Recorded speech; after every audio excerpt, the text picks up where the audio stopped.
example of that. Yeah, well, I mean, we got that third goal, and I thought we're in good shape with that. The guys were playing really well. Right to the game plan. I think it's what we got to learn is be more resilient. They get that second goal, and you can see our body language and our the team kind of drop its energy, and that's what we got to get away from. We're still in the lead. I thought we're still in good shape, but it took us a little while to rebound from that, and that's the area that we have to just get mental tougher. Eric Stahl just walked in the room a minute ago and just basically almost took responsibility for this loss and the way he's been playing. Do you feel like he's carrying too much of that on his shoulders, or is it maybe something you brought up after the game? Or?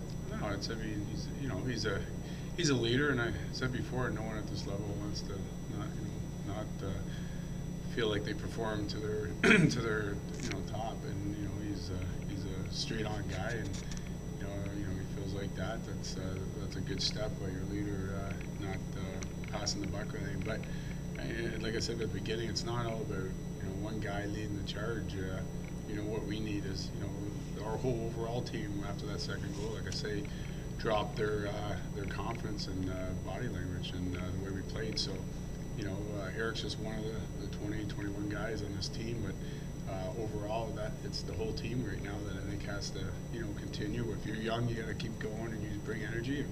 And some of our veterans, as a group, it's they have to take control, and they have to lead the charge, and so it's a collective group that has to get out of these situations. Kirk, when you saw the air go out of the guys, did you consider maybe calling a timeout and calling them over and saying, listen, we're still leading this game, let's get it together? Or did it run through your mind at all?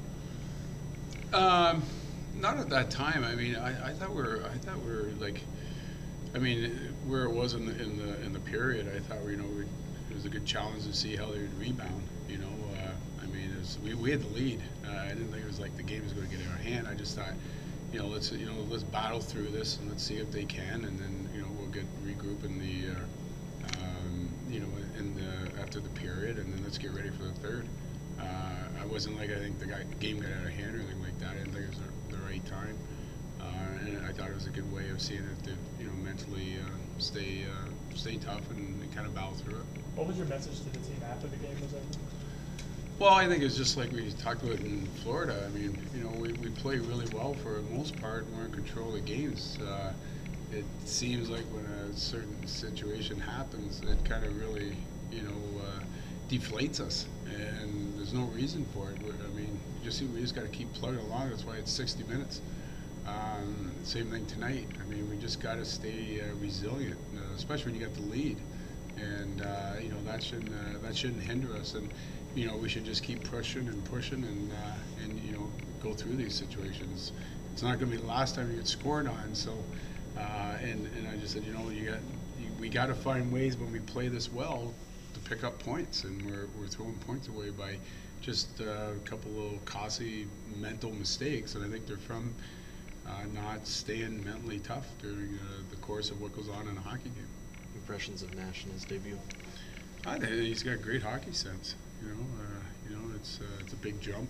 Pace is quicker, but I thought he read a lot of the plays well tonight, and I thought he looked comfortable. So I was impressed with his first game of jumping in and playing. You put him in some pretty big spots for his first game. Yeah. Well, were you asking maybe a little too much of him? No, you know what? It's challenges there. I mean, he was winning draws, and he was a righty at the end, and that's what it was. We wanted to see if we can get the draw. That was pretty much the rule there. I thought I'd throw him up with Stahl, throw two young kids there to bring some energy and give a different look, and see if they all feed off of that. So I took a chance, and it's just went for it. There, after the 3-3 goal, and you switched that up with Stahl, LaRose didn't play for about 10 minutes. Was he hurt, or did you see something there at 3-3 that you didn't like in his game? I just thought, throw Stalzy on the wing. He's had a lot of success on the wing before, and I thought, maybe Nash is the setter that can play a little conservative there and let him and Bowman take off, similar to the other night when Rosie was the high guy. Just thought, let's see. We we needed Stalzy going down the stretch. I thought I'd try him on the wing and just wanted to see if that combination would work. You're 10 games in now since you started. What do you know now that you didn't before, and what's the next steps here? I think it's the mental toughness that we have to, like I just said. We can play with anybody, at times, but we cannot afford to make mental mistakes that are cost you goals.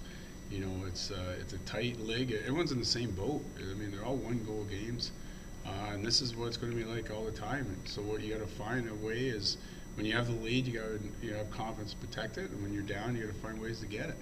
And from what I see, we can challenge teams, and but we're not a good enough team that we can afford to just give goals away. And you got to work every shift. You can't take a shift off. You can't take a play off. That's the NHL.